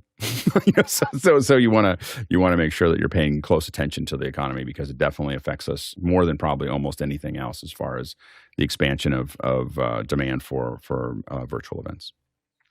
Next question. Roscoe Jones in Madison, Indiana. What business threats are you projecting or protecting against in 2024? Anything new this year? What threats are beyond your control? Courtney? I've certainly noticed an uptick of SMS phishing scams coming in on my phone, which I never had before. I don't know where they're getting the number, but they're all, kind of business related. The invoice you sent isn't available. Click on this for more information. Never click on those links that come in from a unknown phone number. And maybe even from a known phone number, because they have been smart enough to gather your contacts list from somebody else, and then post stuff on your email on your SMS or your email that looks like it's from that person that they stole the contacts list from. So you got to be very careful on clicking on any links. Hover over them and see where that link links to, and if it links to an unknown place or not a business that you know, never click on it, or at least contact the person that seemingly sent it to you to ask them about what they sent to you. So that's one way to protect. Just be very careful. I've also switched a lot of my clients to ACH for payments. Because checks coming through the mail, the post office has a lot of theft in it, and people smell a check delivery in there, and they get the information off the check, and they issue a new check with the same information and put it in their bank account. I've had that happen with checks written to the IRS that are dropped directly in mailboxes in the United States, and suddenly I find out that payment in the same amount has gone to somebody else, because they've taken the information off that check, opened an account in a different name, and deposited that same amount in that account. And you don't see it show up in your register, because your register from the bank shows that payment that you made to person X as being paid. It doesn't say the person X. It just says that amount was paid on such and such a date. It doesn't say who it was paid to. So if it matches up with your register, I wrote that check, and they must have gotten it because it showed up in my register. Well, they may not have gotten it, because it may have gone to somebody else, because they've captured that check and reprocessed it to a different account. So be careful about that as well. Can't trust the post office anymore. Bill? So I was thinking about this the other night, and I was thinking the two things that have got me most concerned for the next year period are the pace of continued change, which we all know has been accelerating. But on top of that, to me, I was thinking about the ephemeral nature of change. It's that, oh, here's the new thing, and I'm going to say, oh, that's going to make a difference for me, so I'm going to go put a lot of time and effort into understanding, and then 4 months later or 6 months later, I hear that was not the big change. There's another change, and I have to dump all that effort and reorient myself to the new thing. These things are happening so fast in so many areas of my life. I mean, look at the number of cameras some of us have gone through, or the number of, devices. I think this is it. So I've got to spend my intellectual capital on understanding this device and how it interfaces to my whole work. And then 4 months later, I could have never done that and it wouldn't make any difference because I switched to yet another thing. For me, figuring out how to identify persistence in things that I really want to pursue and not get caught up on this constant churn of new stuff and new ideas and new techniques. It's difficult. At least that's how I felt about it when I sat down to think about it. Alex? Yeah, I think it's just mostly the biggest issue is just communicating to clients what's available and what's possible. I think a lot of times there's so much to do. They have money to do things with. They're trying to figure it out. It's a whole new world for them. A lot of people are struggling with their temptation to go back to what they knew, but knowing that it's not working. So that it's not working as well. And I talk to people every day about this of like, yeah, we're doing hybrids, but no one's showing. People aren't staying very long, or they're not coming back to the next ones, and those types of things, and really figuring out and communicating what it takes to do that is hard. And that's the part that we've had really a challenge, is growing the business by having people understand a good way to actually do this. And so we're going to keep on working on that.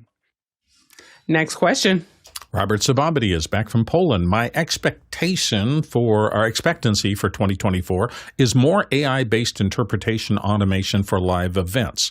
For post-production work, the role of interpreters will move to copywriting of translated voiceovers and closed captions for quality videos. Any thoughts or comments? Alex? I do think that interpreters and translators, the business is going to change. The large language models are so good at this that I think figuring out how to harness it as a company owner, take the clients that you've had for that and figure out how you're going to use those, because we've started to see it's not perfect yet, and I think that you still need people to proofread it. And sometimes people will argue that it's faster just to do it than to proofread it. But I think that we have found, even before the large language models, allowing some version of AI or automated system to do the first pass of a time-corrected, for instance, time-corrected captions. The captioning timing was so good, and the text was so close that it was easier to let it run through that, and then have someone just watch it and stop and correct a word here and correct a phrase there, than it was the person doing it can do it, but the accuracy of when they put the cues in, into the captions wasn't as accurate as the machine was. And so there was this mixture between having someone just listen, just watch the whole thing, because you need to have someone watch it even if another person does it. So you have that person watch it through. So it's not that it eliminates it completely, I would say. I think that there is some point where we see this kind of, because I think that what people say, well, it's not perfect. Well, most captioning is not perfect. I've had captions that ended up in like headlines because someone miscaptioned something. It wasn't inaccurate. It just wasn't the right meaning, And so I think that kind of stuff happens with captioning and with interpretation all the time. People still get.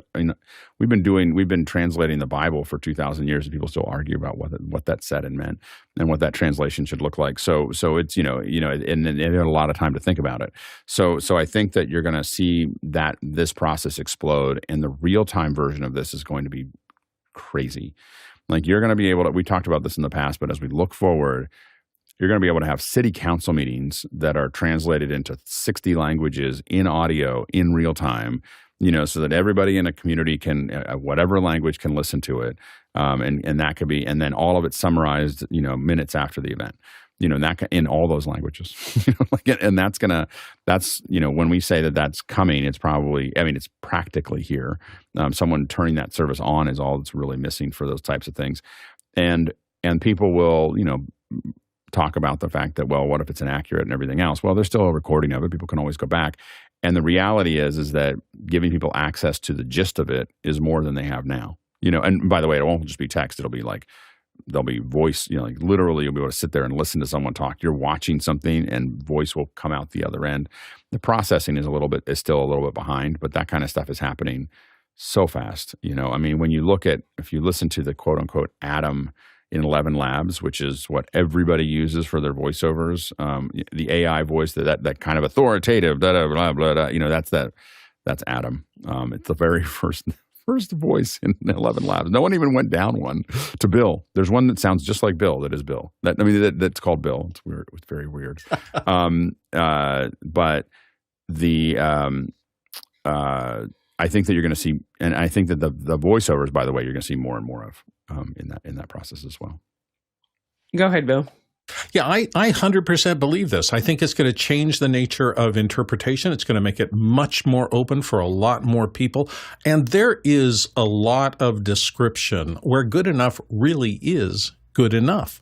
And good enough is way better than people being cut off from the information because you can't hire a translator for this whole community of people who need it translated into something else. So those are all going to be powerful boons to human communication and the rest of that. On the voiceover side, we talk about this a lot, about whether people are going to lose jobs and things like that. And I'm not really terribly concerned about it. They're going to have to be better and they're going to be less. But, there are still areas, sarcasm, where that's not going to happen, is read as that's not going to happen. And those subtleties will eventually get better and better. Maybe the large language models will be able to pick up on the tonality of sarcasm and put sarcastically in parentheses. But those kinds of things are going to take more time. To me, that still doesn't diminish the fact that this is going to open up communication for far more people than it's going to hurt and be confused about. And Alex's point about, you still need to go back maybe to the original file and figure out what they actually meant and not have that confusion, which will attend the early days of that. But it's going to come. I think we all have to get used to it. And I don't really care if a pretty bad voice reads me the instructions, the assembly instructions for my kid's toy. I just want to not have to go back and pick up the piece of instructions and read it myself and then go back to working and then go back to reading and then go back to working, because that's hugely ineffective. So there's two sides to this, and I do think the more automation will be more powerful than trying to protect perfect meaning. That's just my 2 cents. Next question. Pedro Gonzalez in Oklahoma City, Oklahoma. Though I like this microphone arm, I do think it might be a little short. What do you think? And he's got a link there to the RODE DS2 desktop stand, which I think somebody put in here as the one that you were looking for, Alex. Yeah, so the reason I couldn't find it, this is an Amazon. The reason it's an Amazon here, and there is a Sweetwater link, I think, that someone put up there. It is pre-order on Sweetwater. So this is the stand. The reason I'm showing this one instead of the pre-order, because it makes sense to see it with the mic. So the mic is here. This is the stand. It is a little short, but when we send things out, we generally don't assume that it can be any higher than that, because people have to be able to ship it. So these short ones, we have shorter ones right now. So this is actually much better. It is in pre-order. So the reason that we couldn't find it is because it's not shipping yet. so anyway, so I was like, how did I never see that before? We're constantly trying to figure this out. I am going to test the mic, and if the stand goes well, I'm really glad that we had this conversation today, because we may start changing what we're using for some of our mail out mics. So see, I learned something every day, and this one, some days are more expensive than others for me. But it's a real pain point for us, is to get these mics just right. And this being slightly smaller mic, along with a great stand, could be a really good kit for us. And Courtney? Yeah, I'm kind of skeptical of this. It's not a easily repositional arm, because it doesn't have any springs in it. You have to adjust the, loosen it and move it, loosen it and move it. And the other thing is, because of the shape, it's kind of expensive. For $90 for a desk stand is a bit pricey. It depends on how much of the base plate weighs there, because if you've got a fairly heavy, large diaphragm condenser with a brass case on it, it can weigh about 1.5 pounds. And if you lean that vertical over at about, well, I guess you can't lean the vertical over. There's no adjustment at the base here. So that vertical has to be vertical. So the only distance that you can adjust is that horizontal arm up and down, which means it's not going to have very good reach, and it's going to convey all of the noise from banging on your desk or bumping your desk directly to the microphone. So your microphone has to be in a pretty hefty shock mount to absorb those noises that are transmitted along those solid arms. And Alex? One thing that we started sending out with our stands is a neoprene mouse pad. It just sits underneath it. It doesn't fix everything, as Courtney said. There's going to be some bounce through that. For us, this is not the mic stand or necessarily the mic that I would use here in my office. But when I'm looking at a compact system that I'm going to send out to somebody, there's a series of compromises that we make based, to make sure that it goes out. One thing I'm going to be curious about the mic, it has all the AFX processing and everything else. I probably won't use very much of it, but I want to make sure that I can set it and forget it. So I can set it on the mic with the software and then send it to someone and have it not get reset. That's the only thing I'm concerned about, is having it be something different when it shows up. I think you're resetting it there and it stays in the mic, but I'm not 100% sure. Like, I don't know where those settings occur in that mic setup. So that's the only thing I'm concerned about. Next question. Next one comes from John Wallace in Pontiac, Michigan. And John says, would love to see more use of Discord for collaboration over voice and video. Great community that interacts often, that might lead to a better experience for after hours. Go ahead, TJ. I honestly don't know how the experience in after hours could get any better. After hours, to me, is kind of like this brain trust on standby, if you will. A couple weeks ago, when I got my new camera and was trying to dial in the color, I went into after hours and popped in, and nobody was really talking. So I just kind of said hi and, and started asking some questions. And I had 3-4 other people pop in, just like the video turned on, and we ended up having almost an hour discussion trying to get my color dialed in. John was actually there at the time helping me get Noah Omniscope to talk to my Blackmagic ATEM. Amazing experience. And if you don't know about after hours, you should look into it. Should try it out. Alex? The reason we've been a little careful about the audio and video with Discord is just that, we can't see it. And so if things are going awry, and we've had some of that in after hours as well. But if things are going awry, it's hard for us it's invisible to us. And so we'll take another look at it. I know that we made pretty hard decisions about it years ago, but we'll come back and take another, look at what might be possible there. Bill? Yeah, I was just saying, I'd had the experience of doing those end of the year read lists, and we were coordinating it through after hours, through that part of our website. And for getting information back and forth, I was still recording at my desk and sending files back, but it was really nice to have that kind of interactive combination of live stuff on one hand in terms of the discussion, because we could talk back and forth in real time, then me record a file, pop it into Discord so that it was the same place for people in the whole group to be able to get it instantly, listen to it, give me feedback, we dropped this one and we need another one here, or there was a small change in pronunciation there.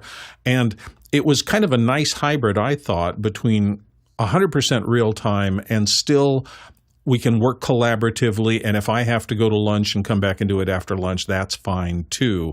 So I'd be interested in exploring it more as that kind of collaborative work central hub thing. It worked pretty well this time, I thought.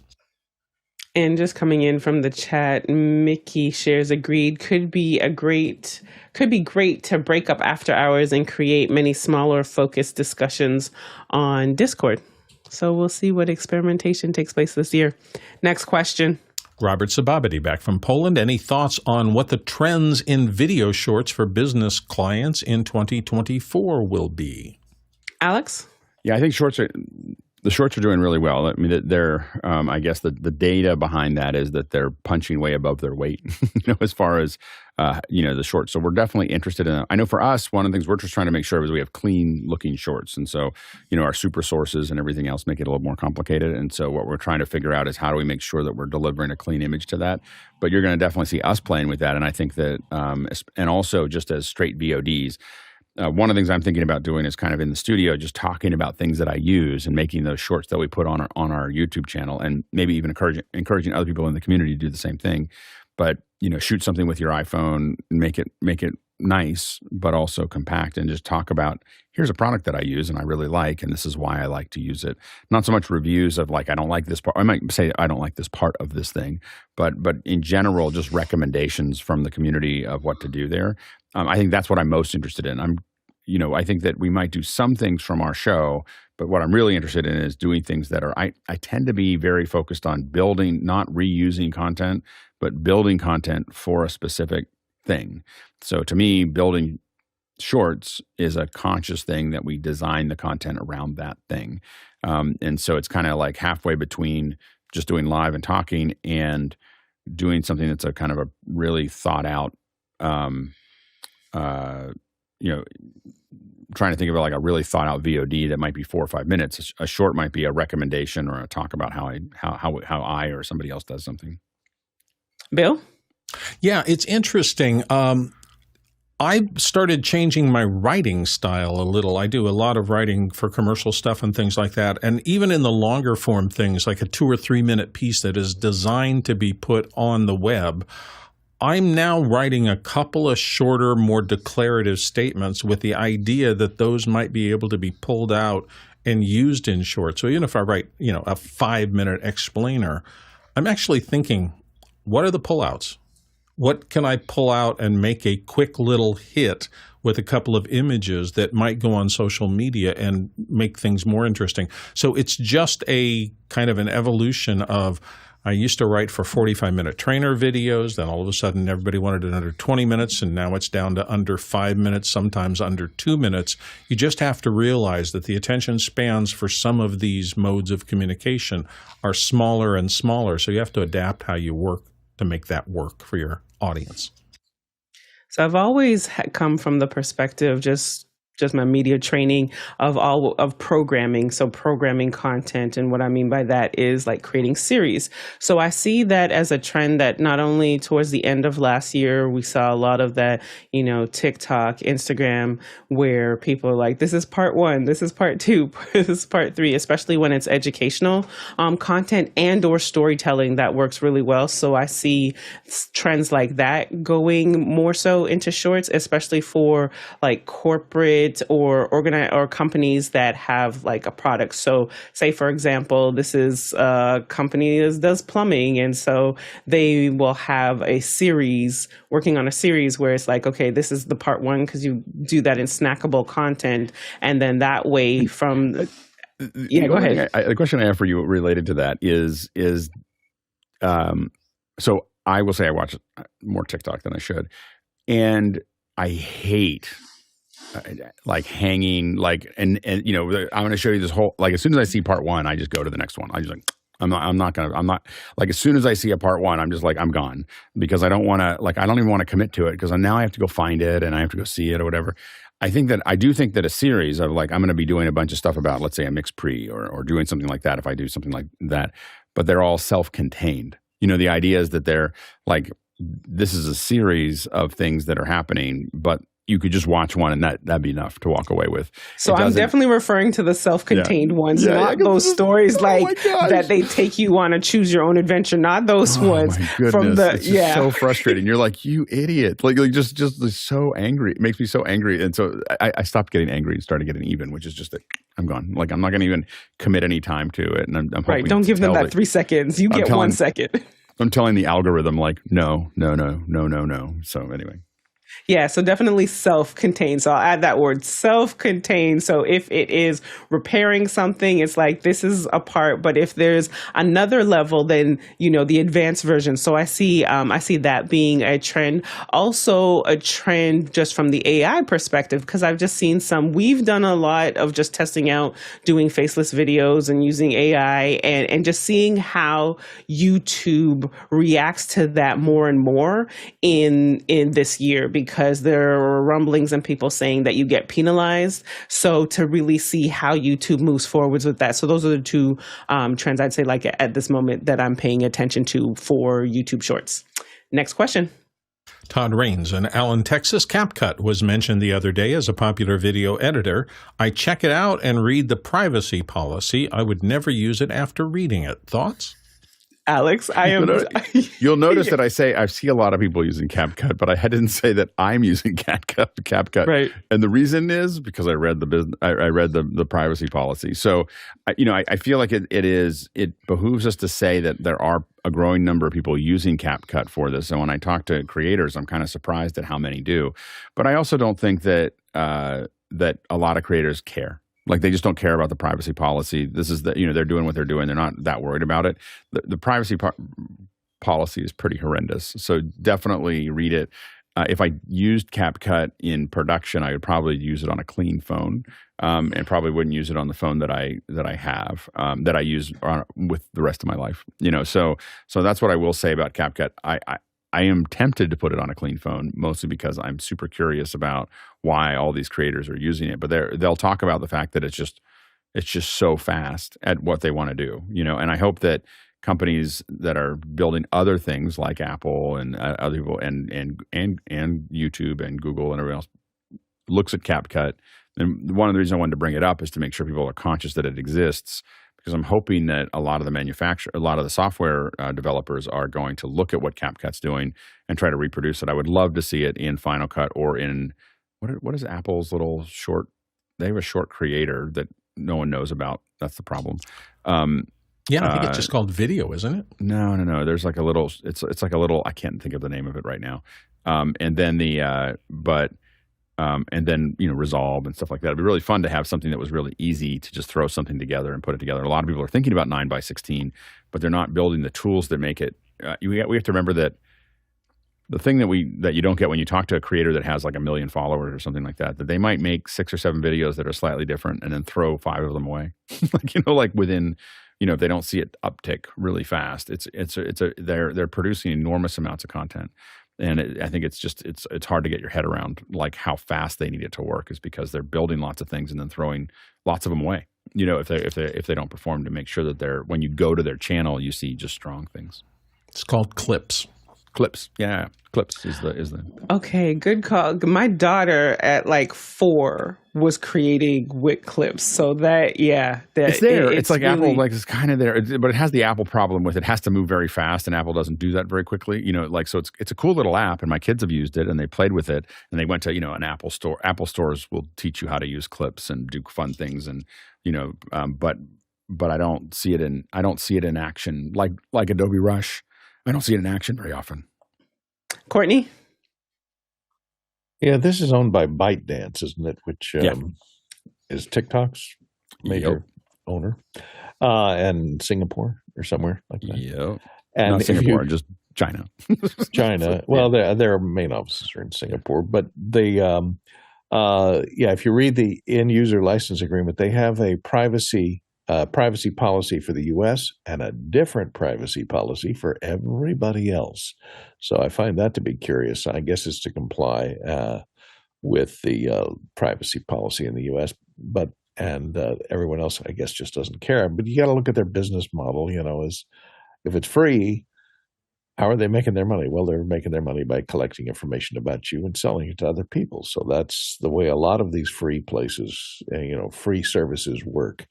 And you have to allow them access to everything that you upload if it's web-based, because to get your video, operated on by their AI bots up there, that information's got to go to them. And so if they have access to it and the end user license agreement says they have the rights to do whatever they want to with it, it could be a problem for you. If you want privacy, don't use anything that is web-based, because web-based means they've got access to everything that you do on that website.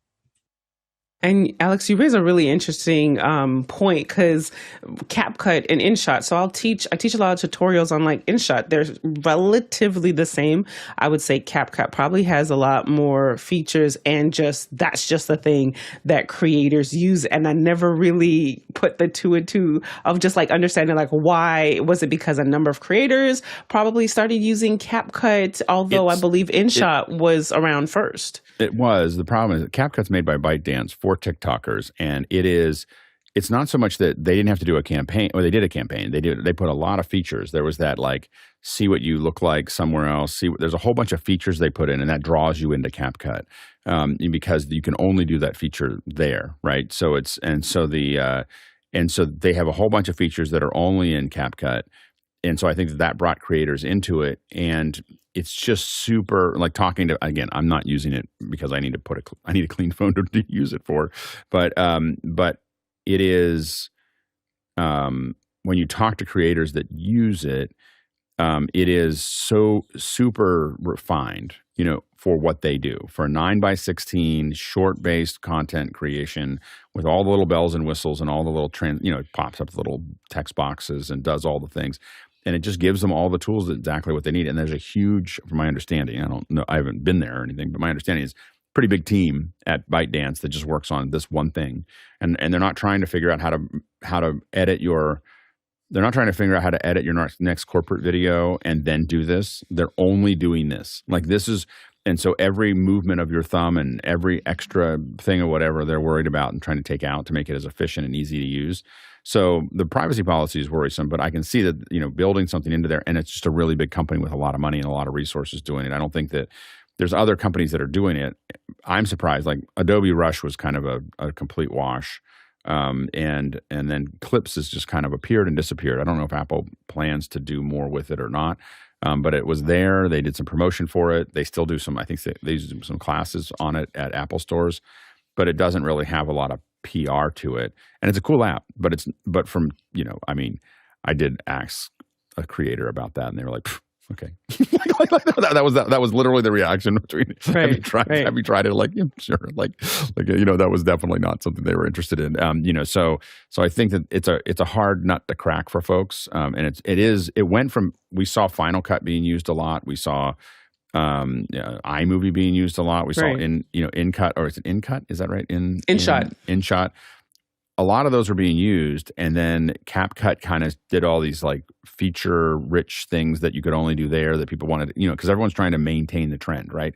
And they have a great font package. So yes, I do agree. A lot of their features just wow them, and it makes Turkish delights are hard to turn away. There it is. So Courtney. Yeah, I just want to warn Alex, even if you log in from your burner phone, in the policy, it says, where you log in from multiple devices, we will be able to use your profile information to identify your activity across devices. Yeah, you just have a new profile. I have 5 TikTok profiles, so I'm not too worried about it. The secret, Alex. Well, I have different profiles so that the algorithm is doing different things. I have one phone that if I pick it up, all I'm going to see is behind the scenes, like how to do things. I have another one that's just funny. I have another one, and so I have to keep in mind which one I have on, and I pass anything I don't see that's like that. If it's not like the thing that phone is designed for, I just move past it really fast. That way, it stays nice and well trained, and if I feel like watching one kind of content, I can watch it. So it's a weird way. Hand me the funny phone, will you? No, it literally, I feel like something funny and I'll do it. But if I see it behind the scenes in the funny phone, then you go immediately past. No, I don't want to see that. That's not what this phone is for. So, next question. Robert Sababity in Poland's up next. Is 4K video work going to become a streaming standard in 2024? My business clients are budgeting events in 2024 at the same levels as 2023.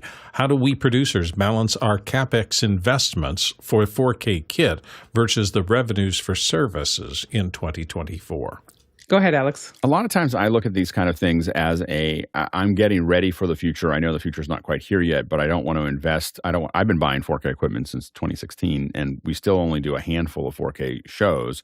But because I have that overhead, a lot of times when people ask, it also means that those machines are oftentimes a lot more powerful too. So I can do other things with them as well. And what clients really like is me being able to record in 4K. So a lot of times we're not streaming 4K, but the fact that the event was generated in 4K is very valuable to them.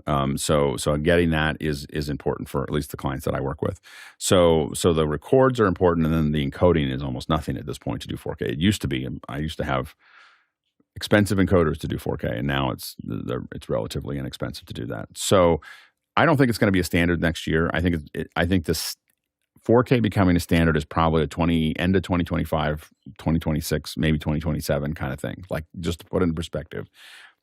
But building that pipeline and building that up, and the times that I was able to do 4K, like, so we've had clients come in that had a whole bunch of shows, hundreds of thousands, well, I'd say low millions of dollars that I got because I was the only one that could do that. Like I was the only, like, in the world, like, at the time, like, this is 2016, like, I was like, oh, I got a 4K truck, like, I got a 4K, setup, that is designed, that's flexible enough to do 360 and do all these other things. So sometimes when you're out there a little bit further, you're not quite caught up with the competition. I don't like commoditized markets. So I will admit that I like to be doing something that's a little above everything else so that I don't have to deal with triple bids.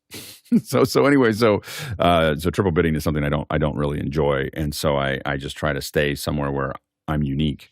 And sometimes that works, sometimes it doesn't. It's everybody's got their own business model, but doing things for 5% margins is not any fun. Courtney? Yeah, I agree with Alex. Other than for special events, live streaming, I don't think 4K is going to be a big thing next year. I think since it takes 4 times as much data to stream, you're paying for that data if you're paying for your connection or for your uploads and your downloads. So people were going to opt for more content versus higher resolution content, because for most people, 1080p is certainly good enough, and they would rather have 4 times the amount of content and diversity than they would have a higher quality for that one particular stream. Even the broadcasters, you look across the broadcasters in LA, only 4 channels are transmitting in 1080. The rest of them are in 720, and there's nobody transmitting in 4K, of course. There are some streaming services that you can get 4K, but they usually only do it for special things like movies and the high-profile stuff. Next, Alex. One big advantage when you look at 4K, though, is the fact that TV will never go to 4K. And so we're watching this slow flip of TV becoming the tiny screen. We're producing these things, and more and more people, like, it's going to get harder and harder to find a large TV that is 1080p. They're kind of shuffling all the 1080p boxes out. And so being able to do something that's really rich and large and so on and so forth is eventually going to become a thing. And, again, it takes time to get all of the problem really is with 4K, my experience is it takes time to get all your components to do that. And so if I'm going to buy stuff, especially with stuff like Blackmagic, which I buy a lot of, the Blackmagic stuff is not that much more expensive to go to 4K. And so it is, to me, it's easier just to keep on investing in that and building that pipeline around it than having a lot of 1080p stuff in the pipeline. I have some 1080p stuff in the pipeline, but I regret it most of the time. Next question. Douglas Carmichael, has anyone had experience with Virtual Here USB over network software? I could see USB stick emulation being useful for centralized storage for devices that don't have network support. Alex? This actually looks really cool. I hadn't seen it before Douglas had asked about it. And by the way, Douglas, I was talking to somebody about office hours, and they were like, I just need to know who Douglas Carmichael is. Like Douglas is, you have your own fan club of asking questions. So Virtual Here is basically, it allows you to, if we look at it here, you have a, let me zoom in. Can I do that? Let's see here. So here you can kind of see an image here where you have your devices, they get to a virtual seat here, and then they go through and they can end up somewhere else. And so you have 2 physical locations, and all of these things are passing through. That would be very useful. One of the things that we've done a variety of different things that I hadn't thought of using this for is I might want to have someone with a USB clicker, even a DSAN Perfect Q. We've done this where we had these emulators. They were specific. They weren't nearly as nice as this, but they were specific pieces of hardware that sent USB over IP. I know this will sound crazy, but we had the speakers controlling their slide deck that was 2,000 miles away. They were just really comfortable with what we call the pickle, their little button. They speak on stages all the time, and when they still wanted to have that thing because they know how it feels, they know how it works, they just want it to work. And so we gave them that, but we built this little pipeline so that they could have a perfect queue, but they'd be hitting it. It's right on their desk, and it would send that command over and actually move their slides locally for us. It sounds crazy, but it worked really, really well. And we had like 5 or 6 different speakers all doing the same thing, sometimes in the same deck, so it worked really well. Next question. Next one comes from Jeff Cohen in Miami Beach. As growth increases the volume of office hours questions, do you envision focusing more on the day topic relevant questions, graphics on Tuesday and audio on Wednesday, so forth? As a panelist, I want to be as helpful as possible. Alex. That's our goal. The goal is always to have, we want to get to a point. There's all kinds of chickens and eggs here that we have to kind of manage. And one of them is, having the right panelist structure is going to attract the right questions. So, and it has to be regular. So as we increase the number of viewers, at first it'll be probably less focused. But as we increase the number of panelists that are specialists on each day, I think what's going to happen is you're going to realize that, Tuesday's a great day to be on for graphics, or Wednesday's a good day to ask questions for audio or whatever. And so I think it will start to sort itself out. It'll probably take all year, just to manage your expectations for us to do this. But we do expect the days to become a little bit more focused on things there. And there'll be some point, if we're actually successful at the growth that we're looking at this year, there'll be some point where we have to add another hour somewhere that's more general, because we won't have, things will get, there'll be a lot more questions than we have time. There already is, but that problem will become more acute. And our last question of the day. From our friend Chris Clark in Tempe, Arizona. Any resolutions to do less of some things in 2024? Alex. I was just thinking about this morning of just one of my resolutions, or I don't know, it's kind of an informal resolution, but I said, as I go into next year, I am going to just say no to a lot more things. You're seeing me do it now, like this morning, but just saying, not hanging on to things just because they've been done in the past, but really letting things go and really looking at how do these things fit into the future of what we're doing or what I'm doing, and if it doesn't, really start to get a little ruthless about moving forward.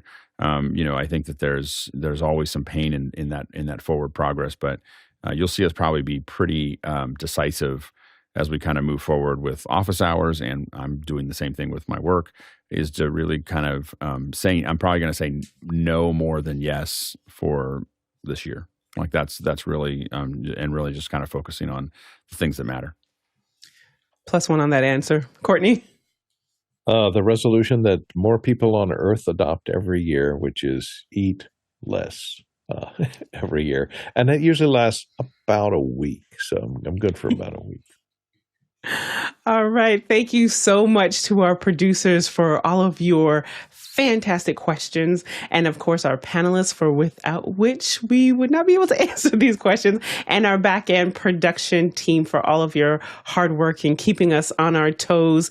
This week, tomorrow we've got a workshop. It's the Show Workshop Lab, and that it will be hosted in the Zoom production studio.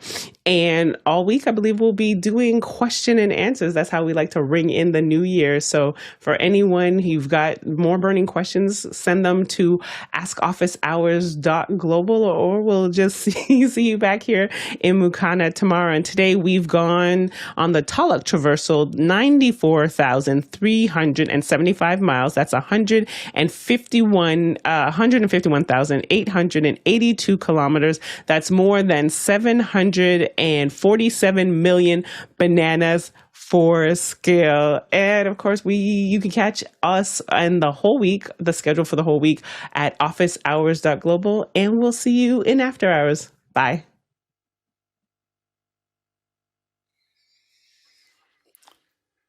Awesome.